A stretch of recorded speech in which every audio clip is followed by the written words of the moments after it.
Pérez. Muchas gracias, señor presidente. Buenos días, señorías. No vamos a hablar de temas genéricos, vamos a ir a lo concreto. Y lo concreto es que la Unión Europea, en el marco inclusivo aprobado en 2015 por el G20 y por la OCDE, ha iniciado un procedimiento para aprobar una normativa de armonización fiscal contra la erosión de las bases imponibles, el traslado de beneficios, la lucha contra el fraude fiscal y, además, para obtener recursos que permitan cumplir los objetivos constitutivos de la Unión Europea. Artículo 3, apartado 3 del Tratado de la Unión Europea. Entre otros, esencialmente, un desarrollo sostenible y la protección social. ¿Esta directiva está aprobada? No. El Parlamento Europeo se ha limitado a emitir un informe consultivo en un procedimiento legislativo especial que, entre tantos procedimientos especiales que existen en el ordenamiento jurídico de la Unión Europea, en este caso, por tratarse de materia tributaria sobre la que sigue vigente un gran espacio de soberanía nacional, corresponde resolver al Consejo por unanimidad. Y luego tendrá las autoridades nacionales españolas, artículo 288 del Tratado, que elegir las medidas, los medios y las formas de incorporar a nuestro ordenamiento jurídico lo que es una directiva que solo fija resultados. Se ha creado un estado de alarma social, prácticamente como si la resolución del Parlamento Europeo implicara la aprobación de esta directiva. Y un estado de alarma social y de desconfianza hacia un gobierno progresista que en estos años tiene una ejecutoria perfectamente presentable de respeto a las peculiaridades del REF, cosa que no pueden decir gobiernos anteriores, y hasta el punto de que hay una sentencia que se está cumpliendo y el Gobierno de España cumple por los incumplimientos durante la década pasada del Gobierno del Partido Popular, por ejemplo, del convenio de carreteras. Estamos hablando de eso. Y estamos hablando de que la propuesta de resolución habla de exenciones. Y esas exenciones no tienen base en nuestro régimen económico y fiscal.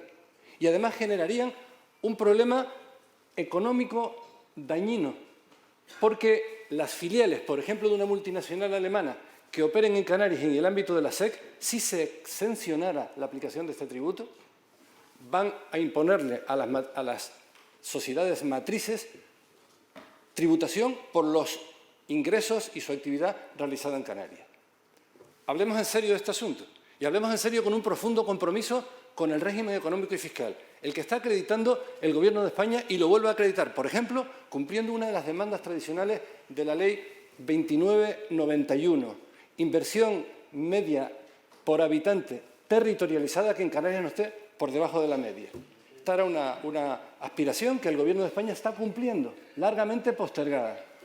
Y además, quiero dejar claro un asunto. En la actual ley presupuestaria, ley vigente, artículo 61, se modifica la ley del impuesto de sociedades, se le añade un artículo 30 bis que es escrupulosamente respetuoso con el régimen económico y fiscal de Canarias. Escrupulosamente respetuoso. Respeta las exenciones, reducciones, bonificaciones y todas las normas relacionadas con las empresas, entidades en régimen SEC que se derivan del artículo 43 de la Ley 21 de 1991. Estamos hablando de eso. Y este Gobierno dirige la política exterior, ya la política europea es casi política interna, y tendrá el momento, el Gobierno y las Cortes, en la transposición de esa directiva, cuando se apruebe, de incorporar y garantizar, que es lo que pide nuestra enmienda, el respeto a las peculiaridades del régimen económico y fiscal de Canarias. Este es el sentido de nuestra enmienda, que arranca, como no podía ser de otra forma, de un respaldo inequívoco, señor presidente, termino, de un respaldo inequívoco a la iniciativa que se está tramitando, insisto, en el mecanismo de inclusión, porque esa iniciativa es una seña distintiva del socialismo europeo, por la que ha venido batallando durante toda la década pasada. Muchas gracias, señor presidente. Tiene la palabra el senador Pérez. Muchas gracias, señor presidente. Querido doctor Alarcó, a veces le oigo hablar, en ocasiones medio de broma, medio en serio, su señoría ha dicho que yo soy su paciente, pero al mismo tiempo su asesor jurídico. Y quería decirle que cuando veo la resolución de esta moción y habla de exenta, estamos hablando de una exención. Es como si yo le pidiera al doctor Alarcó que que cuando está preparando un diagnóstico para una intervención no se atenga a lo que dicen los análisis. Las palabras en el texto legislativo son como los datos. Exenta es exenta. Y si esto es lo que se propone, que es lo que se está proponiendo, en 2 párrafos de la moción, resulta que estamos mirando hacia atrás, haciendo algo así como si en esta materia Canarias fuera la que se postulara como paraíso fiscal, que es exactamente lo contrario del objetivo y del espíritu, no solo del acuerdo de la OCDE y del Parlamento Europeo. Y luego, procedimientos legislativos también como el protocolo, quirúrgico. Y resulta que lo que queda no es el último paso, lo que queda es la intervención. Y la intervención en este procedimiento legislativo especial la efectúa por unanimidad el Consejo Europeo, organismo que representa a los Estados, más que a los objetivos generales de consolidación y de avance de la Unión como proyecto político. Y después viene la transposición. Y si nosotros hemos formulado esta enmienda es porque se late en ella un clima de desconfianza hacia el gobierno progresista que no merece esa desconfianza, con los datos legislativos en la mano.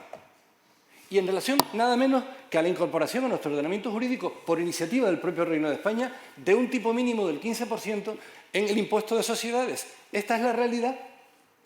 Y en ese momento, y voy terminando, señor presidente, el Gobierno de España, al elegir Gobierno y Cortes Generales, al elegir la forma de transponer a nuestro ordenamiento jurídico la directiva cuando se apruebe, el Gobierno de España tendrá una base jurídica en el artículo 349 del Tratado de Funcionamiento de la Unión Europea, en la disposición adicional tercera de la Constitución española, en los artículos 165 siguientes del vigente Estatuto de Autonomía, para adaptarla modulando, que es, en el fondo, lo que fundamenta el artículo sobre las regiones ultraperiféricas del Tratado de Funcionamiento de la Unión Europea. De forma que garantía del REF, garantía dentro del marco constitucional y dejar en manos del Gobierno de España la dirección de la política exterior, porque el Gobierno de España puede considerar que el momento es el de la transposición, porque hay demasiados intereses para que este asunto quede bloqueado en el Consejo Europeo. Demasiados Estados están haciendo dumping fiscal y se oponen a este tipo de medidas de armonización. Y el Gobierno de España, como gobierno progresista y todos los socialistas europeos, lo que queremos es que esta directiva salga adelante y probablemente en la fase de transposición se adapten a todas las especificidades y garantías del régimen económico y fiscal del archipiélago. Esta es nuestra posición. Muchas gracias, señor presidente. Muchas gracias.